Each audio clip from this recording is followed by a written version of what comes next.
You're listening to Convenience Matters, brought to you by NACS. We'll talk about what we see at stores and what the future may hold for our industry. There is no question that the labor shortage is the biggest issue facing retailers today. A lot of that was associated with what was known as the Great Resignation, which we saw running up last year. It turned out a lot of that was related to retirees. But what may happen now? Is there a new set of resignations and job hopping that we may see in our future? That's what we're going to talk about today. Welcome to Convenience Matters. My name's Jeff Lenard with NACS, and today we are joined by two folks from McKinsey and Company who have dived deep into this issue to look at the great attrition and what might we see and what might we do about it. So I'd like to welcome our two guests today, Annie Valkova, Associate Partner with McKinsey, and Alex Rodriguez, Partner with McKinsey. So thanks for joining us today. Thanks for having us. Alex, let me start with you. Can you just kind of set up the big picture about the issue and why McKinsey looks at things like this? Maybe a quick overview of what McKinsey does to get a sense of where we're going in this research and what retailers might be able to take away from it. Absolutely. Look, Jeff, we focus on what is top of mind for our clients, and in particular, the most senior clients. And, as you said yourself, this is sort of an unprecedented situation. And as you also said, all retailers are struggling with this in a big way. Even retailers who have a reputation for being a wonderful place to work are, for the first time, actually seeing a few less people lining up to actually get jobs. And all retailers are then having to tackle this as we speak in an environment where they're also recovering from COVID, where the whole operating model of their stores and where frontline folks work is completely changing. And so for all those reasons, this is really an important topic for McKinsey to be well-versed on and helping our clients with. So when you dive into an issue, Alex, the firm, yourself, what kind of things do you set up when you take on a problem and look at what needs to be looked at, what needs to be set aside because that's noise? So we're a very analytical type of firm. So we will look for information from as many different sources as possible. And this will include any sort of publicly available reports, of course. It would include any experience that we have as a firm ourselves, because we have experts across all sectors and who are very deep in different elements of every sector. We will look to interview people, in particular leaders in the space. So in this case, all retailers. We will go and gather our own information by being in the operation, in speaking to the front line, potentially interviewing them, sending out surveys, and the list goes on.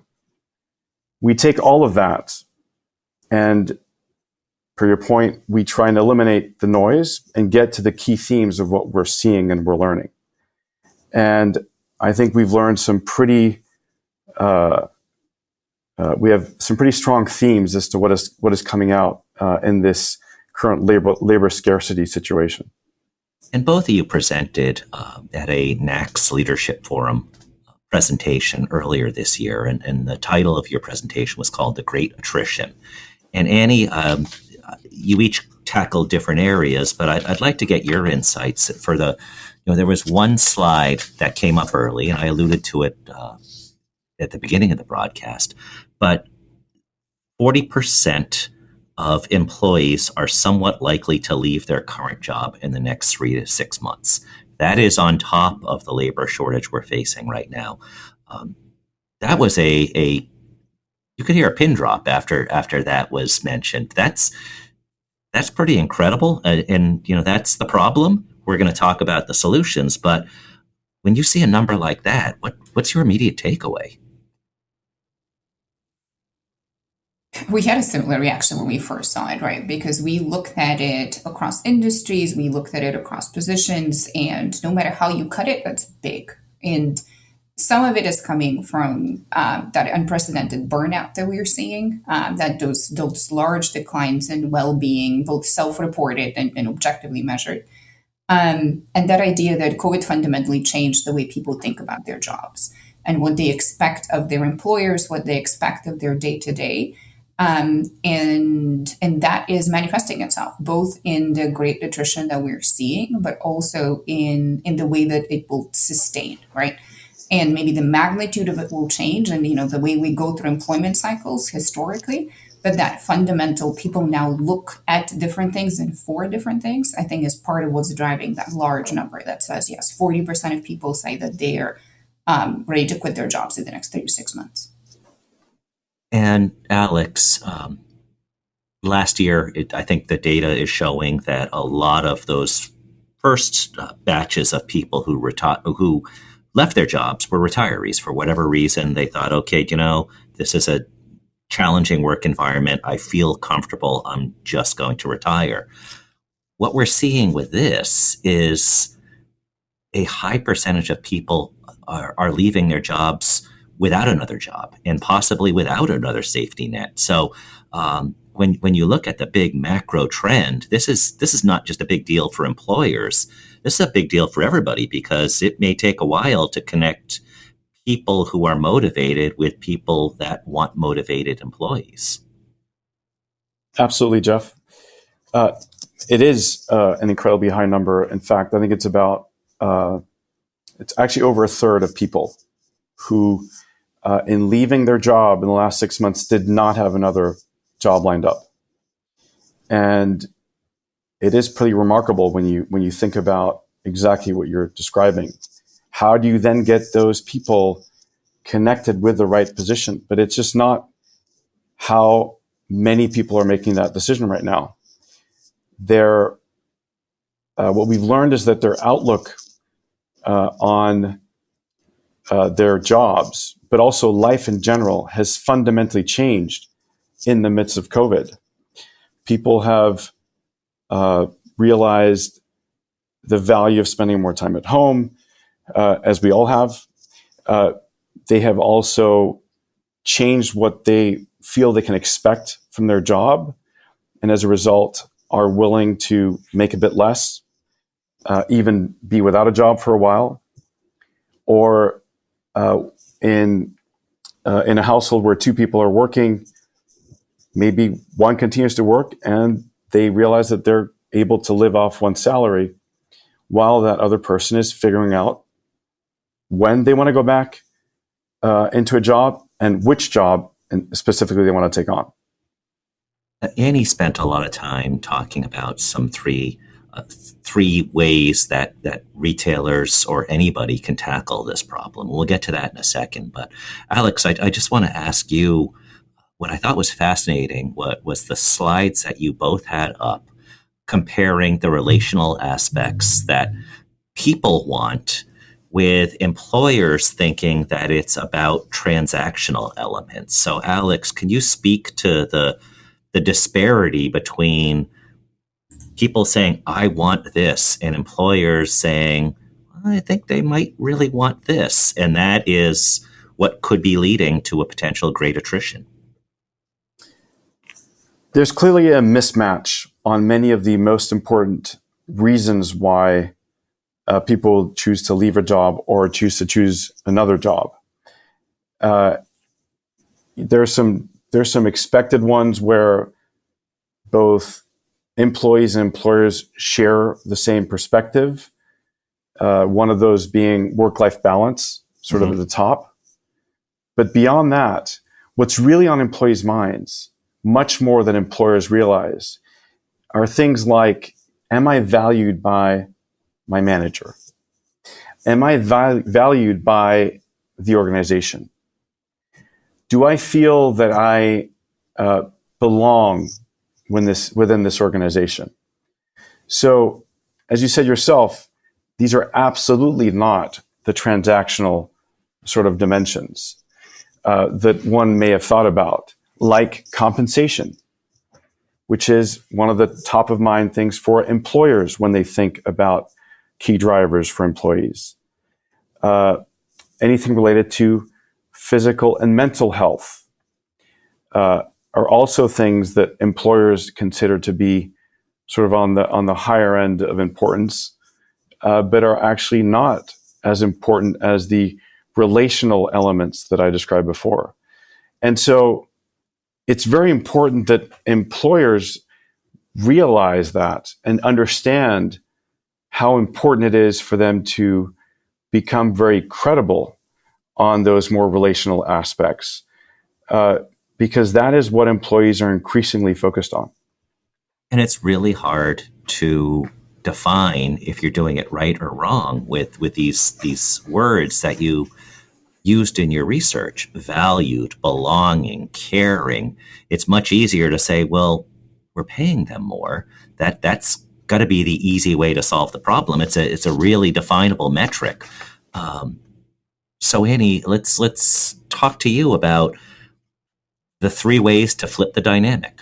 How do we, setting up the big picture, let's walk through these 3 ways that you talked about. How do we change this dynamic? So what is the basic premise that you guys have in, hey, we can flip this. We've talked about a lot of negative stuff now.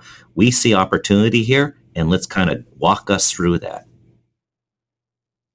The first part of it ties directly to what Alex was saying, right? And some of these findings are all based on this massive piece of research that McKinsey launched and kind of executed about kind of Q4 of last year, which was all around, let's see where the mismatch is between what employees and employers think. And so it also gives us that first pillar, or that big learning around, you need to understand what your employees are telling you, right? You need to understand what they are looking for. And as an employer, retailers need to build a culture that values employees as whole people. That is what Alex was talking about with the kind of transactional versus relational aspect of a job. And so the way we see that typically happen in a successful way is by looking at culture end to end, right? Looking at the different components of what constitutes a job and thinking through how do we address them so that employees can feel like they're being valued and that their time is well spent. And that can do with broader purpose. It can do with broader relationships, but also day-to-day tools, right? Do I feel enabled and well equipped to do my job? It can do with work organization and control and flexibility, right? I feel like this employer cares about the whole of me, and so the whole of me has things happening outside of work. And so all these components to build a culture that values employees. That's kind of the first pillar that we see. And that's probably the difference between an employer saying you need to do your job and saying, I'll give you the tools to do your job. And if you don't have them, let's get you what you need. Exactly. Like we are in a relationship versus in a relationship that has not just a monetary kind of transaction value. But it has all these other aspects. Exactly. And we've all had jobs where we've had to kind of, with bailing wire and all that other stuff, figure out our way. Sometimes that's fun. Sometimes that's stressful. But I would imagine that the more support you get from the employee, I mean, that's a huge employer. That's a huge takeaway. It's not just, there's a lot of elements to culture, but one of the biggest ones is knowing not just what your people think, but what they need in terms of giving them all those tools. What about the second one? You had 3 pillars, and the second one was about making the day-to-day job simpler. Can you kind of walk us through that? That one is all around, as we think about what employees and employers care about, one of the things that pops up is that idea that employees are looking for day-to-days that have more manageable workload, that have better tools, and just a simpler job. And coming out of COVID with all of this, we think about retail with all of the kind of change that retail stores had to live through. be it now different ways to service customers, being open today, closed tomorrow. And so it's essentially a job that used to be complex became even more complex during COVID. And that is the opposite of what we're hearing employees looking for. So that idea of how do we simplify the job, be it through better processes, better tools, better training, to get to a point where both some of the pre-COVID inefficiencies in paperwork and manual work are now eliminated, but also a lot of the COVID complexity that got introduced, kind of bringing us back to base level to say, what can we reasonably accomplish in this new stable state, whatever it is, versus I think, a little bit of the kind of constant fire drill that COVID ended up being in many locations. And machines don't have to be the enemy in this. Machines are the friend because it takes away, if you can automate things that are either low enjoyment, low human add, or even just downright humiliating, where you just don't feel good about it at all. If you can have that automated, I would imagine that enjoyment of the job and likelihood that you're sticking around is going to dramatically increase. Exactly. And more manageable workload and more attractive job overall. Exactly. So, Alex, I'd like to have you talk a little bit more about that. Yeah, certainly. Just to build on what Annie was saying, I think that there's no doubting that physical stores have become an area in which we experience a company, and where customers are expecting more and more differentiated experiences if they are, quote unquote, taking the time to go to a physical location. And so, given that reality, when we think about doing exactly what Annie was describing, automating some of the work, getting rid of some of the more monotonous work, as you were describing, Jeff, right? And actually freeing up time for them to dedicate more time to the customer. I think in today's day and age, that is a huge win. Because it is not that we introduce, as you said, machines to be the enemy. We are, and machines, let me be clear, is one lever in all of this. Mm-hmm.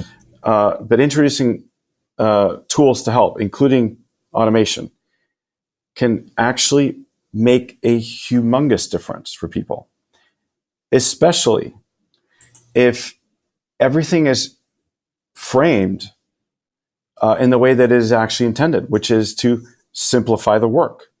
It is to eliminate those things. It is to get them, allow them more time to focus on what they love doing.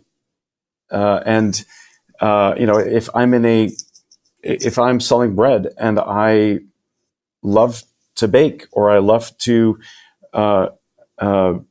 prepare products for clients in a tailored fashion, I'm probably less interested in some of the upstream processes to prepare some of the ingredients that go into that bread. And there are countless examples of where Andy and I are helping clients identify those, how should I put it, lower value added from in a customer experience point of view perspective, and actually taking those out and refocusing their time. And I would imagine that by just doing that, or saying you're doing that, and then committing to that as a business, that can probably go a long way towards stopping that attrition that I think people are concerned about over the next few months. Absolutely. So, case in point, we've recently been helping multiple organizations on this topic, but one in particular comes to mind where they're already known for a distinctive employee experience. They're a beloved company, both by customers and employees. And even they are trying to really do this in earnest and figure out where they can take out pain points, points of stress for employees, and exactly as you said, Jeff. Just by virtue of conveying that, just by actually walking the talk and being in the stores and speaking to employees and trying to understand what those pain points are and co-developing solutions with them in the stores has created sort of a wonderful buzz within the organization, well beyond the specific stores that we found ourselves in. Annie, you took us through the first two of how to flip the dynamic. Number one being build a culture. Number two, make the day-to-day simpler and more engaging. Take us through number three. Number three is all about how do you commit to upskilling and reskilling, right? And we know there are multiple aspects to it and kind of multiple reasons why it is a pressing topic. First one is, as we think through the research, one of the things that we see pop up as very important for actually both employers and employees, so that's one of the ones that matches, is that idea of career development and development opportunities, right? And so employees they're actually looking to stay, right? They're looking to be valued and they're looking to see a path that they can grow on.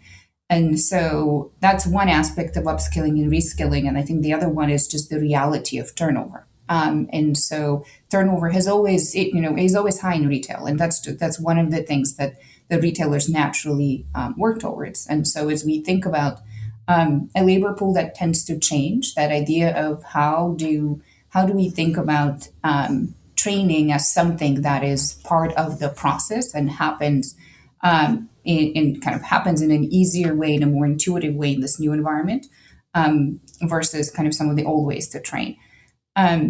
It is also something that we've seen a lot of retailers look into again when they think about what labor pools can they access, right? So how do they think about labor pools that maybe previously they didn't think about? And so how does both the commitment to reskill and the actual reskilling help them access that? So it could be through populations that are considering going to college, and so we see a lot of college benefits being offered, or populations that are maybe retired and now we are thinking through bringing them back, but what kind of flexibility do you need to offer them? And so it also adds a layer of, again, understand what employees are looking for to then say, what is it that you're offering and why does it matter? I had a client, we were at a manufacturing facility and someone who's been working the forklifts for a while told me, they're offering college tuition, but I'm 55, right? And so this is great, but it doesn't help me. And so that idea of what does your employee base look like and how do you design something that is then attractive to a whole set of them and not just to a particular generation. But upskilling and reskilling, again, is a way to both keep employees, access new labor pools, and just confront the kind of everlasting problem of turnover. So on its surface, it sounds simple.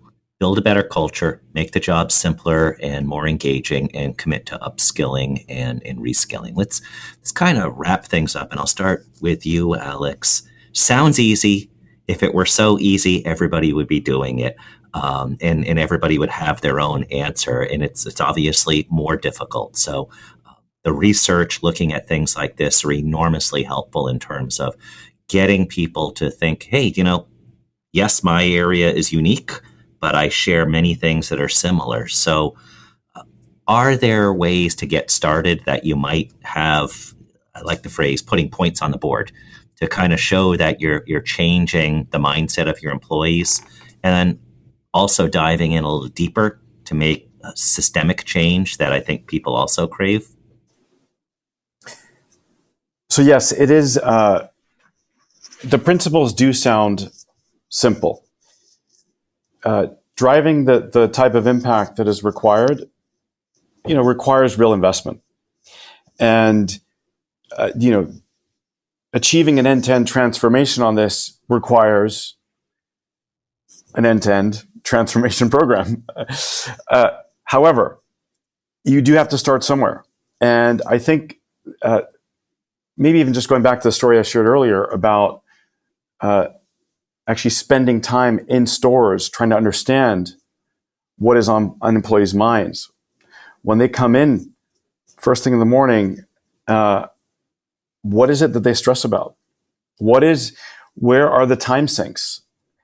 where are the more complicated parts of their job, and hearing them out, and then describing a set of steps that the company will take in order to address those, and launching quick wins here and there. Quick wins being any sort of action that would not require broad training, a new tool, simple things that could be implemented rapidly across the whole network, with the whole context of the company focusing on this and trying to understand how they can alleviate some of those pain points for employees. That feels like a very natural one to start with.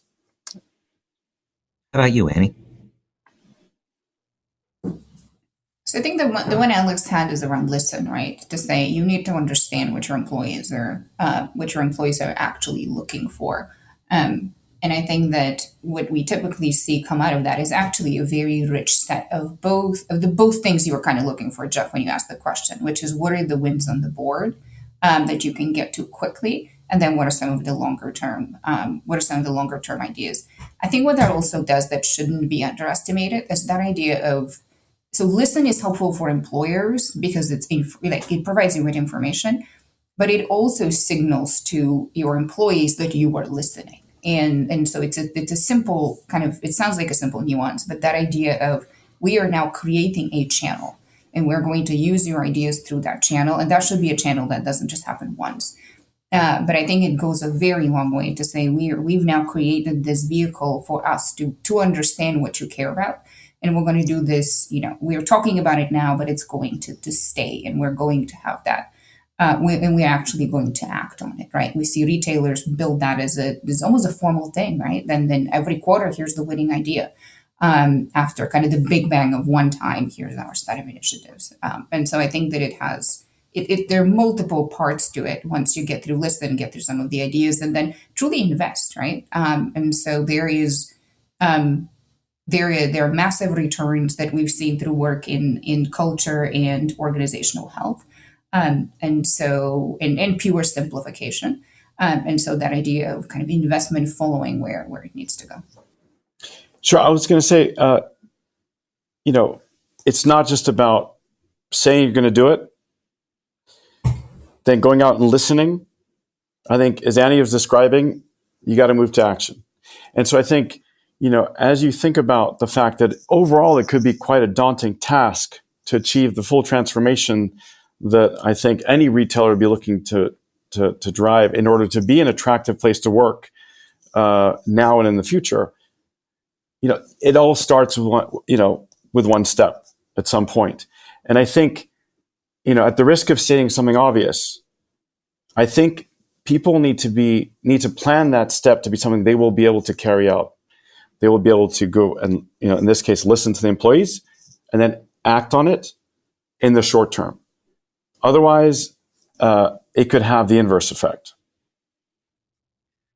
Those who attended your presentation, both of you, at the NACS Leadership Forum, they already have all the information. But for those who aren't familiar with McKinsey and want to find out more about some of this research, Alex, how do they reach out to you guys?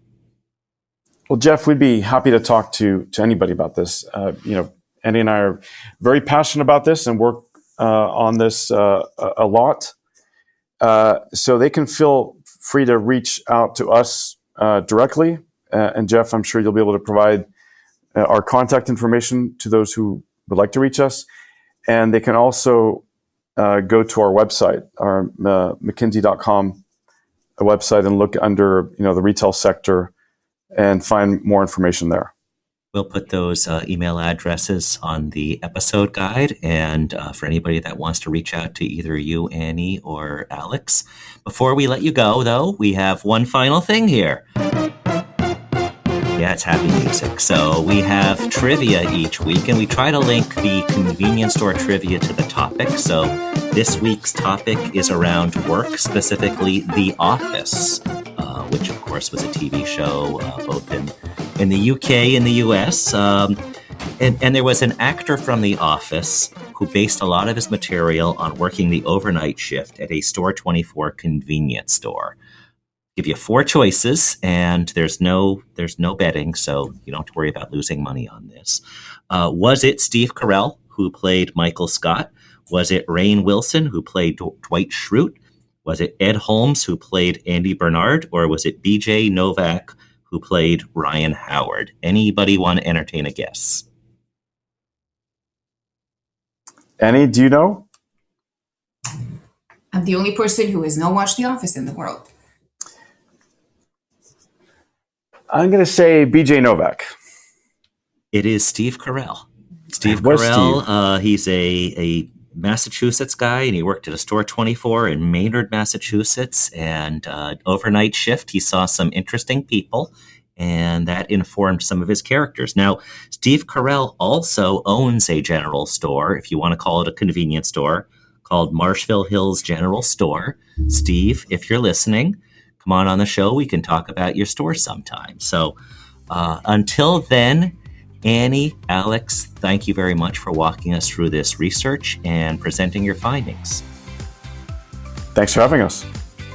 Thank you all for listening to Convenience Matters. Feel free to subscribe and get Convenience Matters podcast every week, and join us in conversations about the industry and about research that can affect your business and your brand.